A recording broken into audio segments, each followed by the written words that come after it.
Chennai சேத்துப்பட்டில் rowdy Rohit ராஜை சுட்டு பிடித்த பெண் எஸ்ஐ வலது காலில் காயமடைந்த நிலையில் கீழ்ப்பாக்கம் மருத்துவமனையில் சிகிச்சை. முதலமைச்சர் மு க ஸ்டாலின் தலைமையில் இன்று தமிழ்நாடு அமைச்சரவை கூட்டம். தமிழ்நாட்டில் புதிய தொழில் தொடங்க அனுமதி வழங்குவது குறித்து முக்கிய முடிவு. வேலூர் மாவட்டம் காட்பாடி முத்தமிழ் நகர் பகுதி சாலைகளில் இரண்டாவது நாளாக தேங்கியுள்ள மழைநீர். முழங்கால் அளவுக்கு செல்லும் தண்ணீரால் பொதுமக்கள் வாகன ஓட்டிகள் அவதி.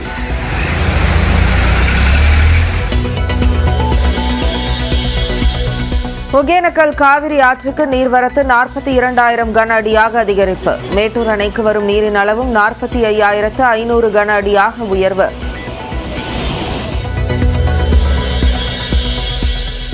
கொல்கத்தா பெண் மருத்துவர் படுகொலையை கண்டித்து புதுச்சேரி ஜிப்மரில் போராட்டம். நோயாளிகள் பாதிக்கப்படாத வகையில் 2 மணி நேரம் பணியை புறக்கணித்து போராட்டம் நடத்திய மாணவர்கள்.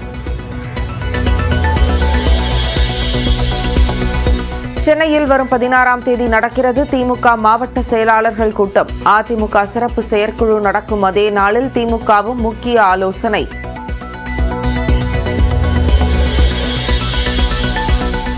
செபி தலைவர் மீது குற்றம் சாட்டும் ஹிண்டன்பர்க் அறிக்கைக்கும் காங்கிரசுக்கும் தொடர்பு என பாஜக குற்றச்சாட்டு.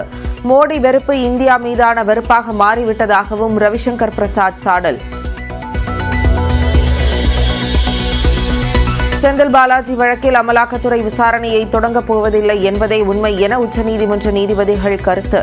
அனைத்து தரப்பு வாதங்களும் முடிந்த நிலையில் தேதி குறிப்பிடாமல் தீர்ப்பு ஒத்திவைப்பு. ஆகஸ்ட் 18 நடைபெறும் கருணாநிதி நூற்றாண்டு நினைவு நாணய வெளியீட்டு விழாவில் பங்கேற்கிறார் மத்திய அமைச்சர் ராஜ்நாத் சிங்.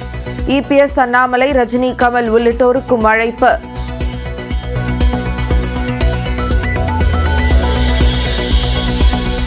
பாரிஸ் ஒலிம்பிக் தொடரில் தகுதி நீக்கத்தை எதிர்த்து வினேஷ் போகத் மேல்முறையீடு செய்த வழக்கு இன்று தீர்ப்பளிக்கிறது சர்வதேச விளையாட்டு தீர்ப்பாயம்.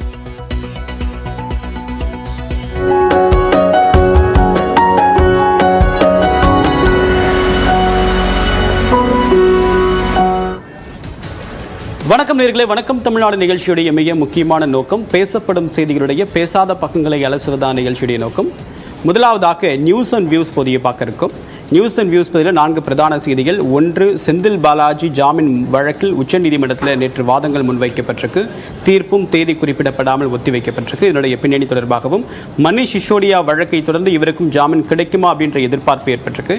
இதை பற்றி பேச இருக்கும். அடுத்ததாக வினேஷ் போகத்துக்கு வெள்ளிப்பதக்கம் கிடைக்குமா அப்படின்ற ஒரு எதிர்பார்ப்பு அப்படின்றது நிலவுது.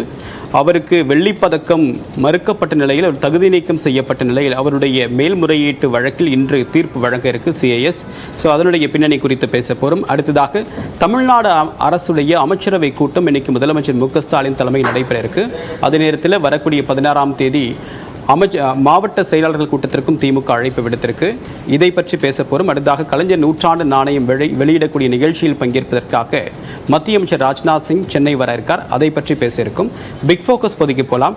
பிக் ஃபோக்கஸ் பகுதியில் ஹிண்டன்பர்க் ஆய்வறிக்கை ஆதாரமா அரசியலா அப்படின்ற ஒரு கேள்வி எழுந்திருக்கு. இது பற்றி தன்னுடைய கருத்துக்களை பகிர்ந்து கொள்வதற்காக காங்கிரஸ் கட்சி எம்பி திரு கார்த்திக் சிதம்பரம் நம்முடன் இணைகிறார். அவரை வரவேற்கலாம். சார் வணக்கம். வணக்கம். ஹிண்டன்பர்க் விவகாரத்தில் காங்கிரஸ் கட்சி ஏன் கூட்டுக்குழு விசாரணையை கேட்குது? என்ன காரணம்? கொஞ்சம் மெதுவாக எக்ஸ்பிளைன் பண்ணுறேன், கொஞ்சம் கேட்டுங்க. செபியுடைய தலைவர் மாதவி பூரி புச் தன்னுடைய தனிப்பட்ட முதலீட்டை பற்றி எந்த விதமான சந்தேகமோ கவலையோ எங்களுக்கு கிடையாது. நான் எக்ஸ்பிளைன் பண்ணுறேன். மெயின் ப்ராப்ளம் என்னன்னா, அதானியுடைய ஷேர்ஸை யார் வாங்கியிருக்காரு. ஒரு பப்ளிக் லிஸ்டட் கம்பெனியில் ப்ரொமோட்டர் குரூப் ஒரு லிமிடெட் நம்பர் ஆஃப் ஷேர்ஸை தான் வாங்க முடியும். 100% ஷேரு அவங்க வச்சுக்க முடியாது. ஆனால் எங்கள் ஹிண்டன்பர்க் அறிக்கை, முதல்ல வந்த ஹிண்டன்பர்க் அறிக்கையில் அதானி அந்த லிமிட்டை தாண்டி அவருடைய பினாமி கம்பெனிகள், குறிப்பாக அவருடைய அண்ணன் வினோத் அதானி கண்ட்ரோல் பண்ணும் கம்பெனி மூலமாக அந்த லிமிட்டை தாண்டி ஷேர் வாங்கியிருக்காருன்றது குற்றச்சாட்டு. அதை செபி கண்காணித்திருக்க வேண்டும். அந்த ஷேர் அவங்க எப்படி வாங்குறாங்க? ரவுண்ட் ட்ரிப்பிங்னு சொல்லுவாங்க. இந்தியாவில் ப்ராஜெக்ட் பண்ணுறது, அந்த ப்ராஜெக்டை ஓவர் இன்வாய்ஸ் பண்ணுறது, அந்த ஓவர் இன்வாய்ஸ் பண்ணி அந்த ப்ராஜெக்டில் வர அந்த எக்ஸ்ட்ரா பணம், ஒரு ஒரு ஒரு வேலைக்கு வந்து 10 ரூபா தான் கொடுக்கணும்னா இவங்க வந்து அந்த கான்ட்ராக்டருக்கு 15 ரூபா கொடுப்பாங்க. கொடுத்து அந்த 5 ரூபாயை எக்ஸ்ட்ரா வாங்கிக்குவாங்க. அந்த 5 ரூபாயை வாங்கி அவங்களுடைய அண்ணன் வெளிநாட்டில் இருக்கிற வினோத் அதானிக்கு அந்த பணத்தை அனுப்புவாங்க. வினோத் அதானி அதை வந்து ஏதாவது ஒரு ஃபண்டில் அது அவருடைய மொரிஷியஸ், பஹாமாஸ் அந்த மாதிரி ஒரு டேக்ஸ் ஹேவனில் இருக்கிற ஃபண்டில் அந்த பணத்தை போட்டு அங்கே அந்த டேக்ஸ் ஹேவனில் இருக்கிற இந்த ஃபண்டு வந்து திருப்பி அதானியோடைய ஷேரை வாங்கும். இதுதான் நடந்துட்டு இருந்தது. இதுதான் எங்களுடைய குற்றச்சாட்டு. இந்த குற்றச்சாட்டு நடக்கும் பொழுது உச்சநீதிமன்றத்தில் அந்த வழக்கு வரும்பொழுது செபி ஒரு அஃபிடவிட் போடுறாங்க. இந்த மாதிரி ஃபண்டெல்லாம் வாங்கி வந்து அதானியில் போட்டிருக்கு, ஆனால் இந்த ஃபண்டுக்கெல்லாம் யார் முதலாளின்னு எங்களுக்கு தெரியாது அப்படின்னு அவங்க ஒரு அஃபிடவிட் போட்டாங்க. சுப்ரீம் கோர்ட்டும் அதை ஏற்றுக்கிட்டு அந்த கேஸை மூடிட்டாங்க. ஆனால் இன்னைக்கு 2வது வந்திருக்கிற ஹிண்டன்பர்க் ரிப்போர்ட்டில் அப்படி வினோத் அதானி பயன்படுத்திய ஒரு ஃபண்டில் 2015 திருமதி மாதபி பூரி புச்சும் அவருடைய கணவர் திரு புச்சு அவர்களும் அந்த ஃபண்டில் 2015 இன்வெஸ்ட் பண்ணியிருக்காங்க. அவர் 2015 அவங்க வந்து இன்னும் செபியோட தலைவர் கிடையாது, அவங்க ஒரு தனி நபராக இருந்திருக்கிறாங்க, அவங்களுக்கு வருமானம் இருந்திருக்கு, அவங்க ஃபண்டில் இன்வெஸ்ட் பண்ணலாம், அது நான் தப்புன்னு சொல்லலை. ஆனால் அஃபிடவிட் கொடுக்கும்பொழுது இந்த கம்பெனி யாருன்னு தெரியாதுன்னு சொன்னது தப்பு. ஏன்னா இவங்களே மாதவி பூரி புச் அவர்களே அந்த ஃபண்டோட நேரடி தொடர்பு வச்சிருக்காங்க, அவங்களோட கரஸ்பாண்டன்ஸ் பண்ணியிருக்கிறாங்க. அவங்க வந்து செபி சேர்மன் ஆனப்புறம் இனிமே இந்த பங்கு எல்லாத்தையும் என்னுடைய கணவர் பேரில் மாத்திருங்க, அவரு தான் இனிமே அதை நிர்வகிப்பாரு, விற்கிறது வாங்குறதெல்லாம் அவரு முடிவு பண்ணுவார். அந்த ஃபண்டை நடத்துனது அவருடைய திரு புச்சோடைய கிளாஸ்மேட்டான், ஐஐடியில் படித்த கிளாஸ்மேட்டான். அவர் யாருனாக்க அதானி கூட வேலை செய்கிறவர். அதனால இவங்களுக்கு வந்து அந்த அஃபிடவிட் போட்டாங்கல்ல சுப்ரீம் கோர்ட்ல, எங்களுக்கு இந்த ஃபண்டோடைய அல்டிமேட் பெனிஃபிஷரி யாருன்னு தெரியாதுன்னு சொன்னது பொய். அதுதான் பிரச்சனையே. இவங்களுடைய தனிப்பட்ட முறையில் $100,000 என்னமோன்றது ஒரு 80 லட்சம் ரூபாய் இல்லைன்னா எவ்வளவோ அது அவங்களுடைய சம்பாத்தியத்தில் இன்வெஸ்ட் பண்ணது பிரச்சனை கிடையாது. ஆனால் செபி வந்து சுப்ரீம் கோர்ட்டில் போட்ட அஃபிடவிட் அப்பட்டமான பொய். ஏன்னா அந்த ஃபண்டு யாருன்னு இவங்களுக்கு தெரியும், சேர்பர்சனே டைரக்டா அவங்க கூட முன்னாடி கரஸ்பாண்ட் பண்ணியிருக்காங்க, அந்த ஃபண்டை நடத்துறது யாருன்னு தெரியும். அந்த ஃபண்டின் மூலமாகத்தான் வினோத் அதானி அவர்கள் இங்க லிமிட்டுக்கு மேல அதானி பங்குகளை வாங்கியிருக்கிறார்.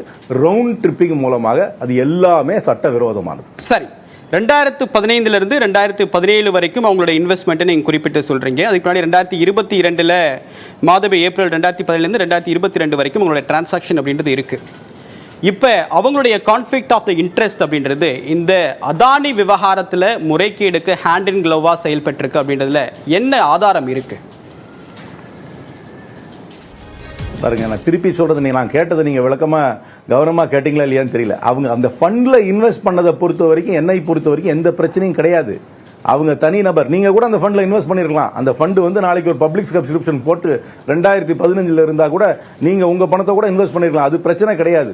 அவங்க சுப்ரீம் கோர்ட்ல போடுற அஃபிடவிட் தான் பிரச்சனை. அவங்க என்ன போடுறாங்க அஃபிடவிட் சுப்ரீம் கோர்ட்ல, இந்த அதானி குழுமத்தில் இன்வெஸ்ட் பண்ண அந்த ஃபண்ட் பேர் எனக்கு சட்டம் தர, ஏதோ குளோபல் இன்வெஸ்ட்மெண்ட் ஆப்பர்ச்சுனிட்டி ஃபண்டோ என்னமோ, அந்த ஃபண்டோட அல்டிமேட் பெனிஃபிஷரியோ GDOF global dynamics opportunities fund என்னவோ ஃபண்ட், அந்த ரைட் ஏதோ பேர் வச்சுங்க அந்த ஃபண்டுக்கு, அது தட் இஸ் நாட் இஷ்யூ. அந்த ஃபண்டோட அல்டிமேட் பெனிஃபிஷரி யாரும் எங்களுக்கு தெரியாது. we have drawn a blank அப்படின்னு சொல்றாங்க. அது எப்படி சொல்ல முடியும்? அந்த ஃபண்டை நடத்துறது திரு புச்சோடைய, இவங்களுடைய திருமதி புச்சோடைய கணவருடைய கிளாஸ்மேட், இவங்களுக்கு அவரை நல்லா தெரியும், அவர் அதானி கூட வேலை செய்யறாரு, அவரோட இவங்க நேரடி தொடர்பை வைத்திருக்கிறாங்களே, கரஸ்பாண்டன்ஸே இருக்கு. அதனால அந்த ஃபண்டை வந்து யார் நடத்துறாங்க, அந்த ஃபண்டோட யாரோட அல்டிமேட் பெனிஃபிஷரி என்று எங்களுக்கு தெரியாதுன்னு செபி போட்ட அஃபிடவிட் தான் தப்ப ஒழிய இவங்க 2015 அவங்க தனிப்பட்ட முறையில் முதலீடு செய்தது தப்பு கிடையாது.